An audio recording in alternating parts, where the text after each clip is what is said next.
Part 2, Monday, September 18th. The first day of school, take 2. Mom drove me into Tangerine this morning at 7:30. We drove past the lime green houses and the citrus packing plant. We passed through a small downtown area and then pulled up to a concrete building that looked like a block-long post office. We parked across the street, and I reminded her, "I'll be at soccer practice until 5, I hope." "I hope so too," Mom replied. "Look, I really should go in with you this morning. There must be transfer forms for me to sign." "No, there aren't any forms for you to sign. All I need is my computerized class schedule from Lake Windsor Middle. No forms, no mothers." Mom was staring across the street and not liking what she saw. There were 2 small groups of guys karate kicking at each other outside the building. There were larger groups too, menacing looking gangs just standing around watching the karate kickers go at it. Mom said, "Look at that. Why isn't this area being supervised?" "Hey, that's no big deal. That's just what some guys do, Mom." "At the entrance to the school? What kind of first impression is that?" "They do that wherever they are. Lighten up. I'll see you at 5. "Yeah, if you live." I walked around the karate kickers and the gangstas and pushed open a heavy wooden door. I saw that I could go straight toward the first floor classrooms, or I could climb the stairs on the left toward what seemed to be the office. I went left. I went left and started up the worn marble stairs, thinking how unusual it was to find stairs like these in Florida. For that matter, the whole building was unusual. I hadn't been on the 3rd floor of anything since we moved here. The school's office was located at the top of the first flight. The principal herself was standing just inside the glass doors. She walked right up to me and said, "I'm Dr. Johnson. Who are you?" "Paul Fisher, ma'am." "And you're from Lake Windsor Middle School, I presume?" "Yes, ma'am." She took my schedule from me and read it carefully. Then she turned around and called in to one of the side offices. "Teresa, come out here and take this one." A small, skinny girl with brown hair tied back in a ponytail came out of the side room. Dr. Johnson said, "This is Paul Fisher. Paul, this is Teresa Cruz. She'll be your escort for your first day at Tangerine Middle School. She'll be your escort for your second day too, if you want. After that, you'll be responsible for getting around on your own. But Teresa will continue to be a resource person for you for any questions that you might have." I said, "All right. Thank you, ma'am." I paused. I don't know why, but I just felt I had to say it. I said, "It's nice to be here." Dr. Johnson gave me a huge smile. "Well, it's nice to have you here." It was pretty much downhill after that. Teresa Cruz had very little or nothing to say. I followed her silently from class to class. She would introduce me quietly to each teacher and we would sit down together. I tell you, it was eerie, like a science fiction story, like I had entered some kind of mirror universe. The subjects and the class times are exactly the same as in Lake Windsor Middle, but the rooms and the people are completely different. Tangerine Middle is a tougher school, no doubt about it. I got real nervous whenever we went out into the hall. If anything's going to happen to you in a school like this, it's going to happen in the hall. One big guy took his forearm and swatted me out of the way like I was some kind of gnat. But I didn't take it personally. I just kept my head down, followed Teresa, and went where I was supposed to go. My classes are all on the second floor. Basically, the 3rd floor is entirely the 6th grade.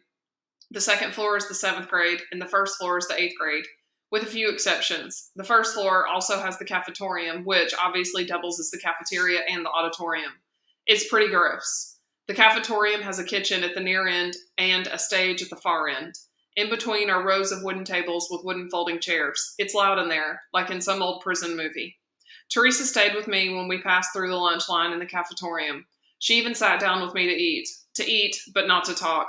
I tried to get the lowdown on some of my new teachers, the inside stuff, but Teresa wasn't cooperating. I'd say something like, "So, how's this Mrs. Potter for science?" And she'd say, "Pretty good." "How's Mr. Scott?" "Pretty good." And so on. I finally gave up and ate my lunch. But afterwards, I tried with the question that meant the most to me. "Do you know anything about the soccer team?" Teresa pulled back a little and actually looked at me, surprised. She nodded and said, "Oh, yeah. Yeah, my brother, Tino, plays on the team." "Yeah? He's an 8th grader?" "No, he's my twin brother. He's in 7th grade too." "Oh. Well, I was thinking about going out to practice today to see if I could get on the team." Teresa thought about this. "Yeah, you could do that. Tino won't be there today, though. He's still suspended. Victor, Hernando, none of those guys will be there today, but I guess they'll still have practice." I knew the answer to the next question, but I asked it anyway. "Why won't any of them be there?" "Oh, they got into some trouble over at the carnival. Miss Bright grabbed the whole bunch of them while they were sitting here eating lunch. She brought them up to Dr. Johnson and they all got suspended for 3 days. So they'll all be back tomorrow?" "Yeah. Tino, Victor, Hernando, all those guys." "And they're all starters?" "They're who?" "They're starting players on the soccer team." Teresa answered with pride. Oh, yeah, Victor. He's kind of like the star. Victor and Maya, they're like the two stars, you know. They score most of the goals. Tino scored 2 goals last year. I think Victor scored 16 and Maya scored 15. They both made the all-county team. And who's the goaltender? The goalie, Chandra Thomas. Chandra? That's a girl, right? Yeah, Chandra's a girl. Maya's a girl, too.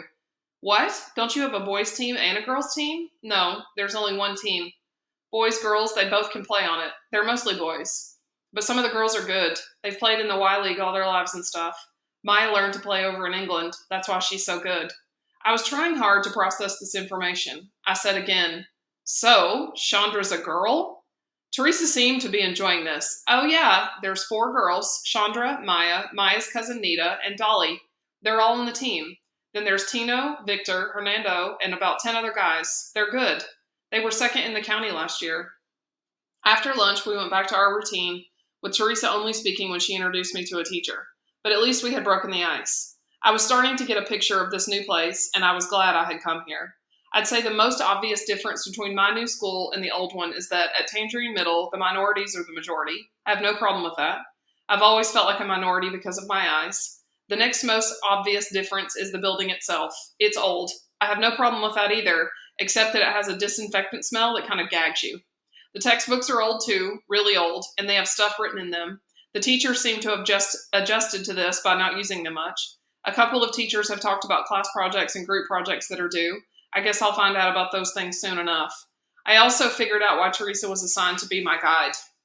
We have exactly the same schedule, mostly advanced classes. My day went smoothly enough until 7th period when I had an unpleasant surprise. My language arts teacher is Mrs. Murrow. Get this, Mrs. Murrow is married to Mr. Murrow, the head of guidance at Lake Windsor Middle. I'm going to work hard at not being noticed in that class. I don't want to risk his hearing my name and announcing, that kid's handicapped, he needs an IEP. After the bell rang, Teresa and I walked downstairs and out the back door. To the left, behind a baseball backstop, was a green scoreboard.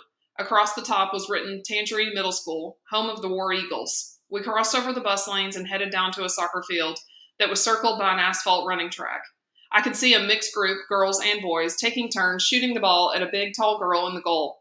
I said, that's Chandra, right? Yeah, in the goal, that's Chandra. Who are those other girls? Who? You mean the ones standing together? Yeah, that's Maya and Nita. Maya's the tall one. They're cousins. They're always hanging out together. And who's the other big girl? That's Dolly Elias. Her brother Ignacio was the captain last year. Teresa pointed at her and called, what's up, Dolly? It was the first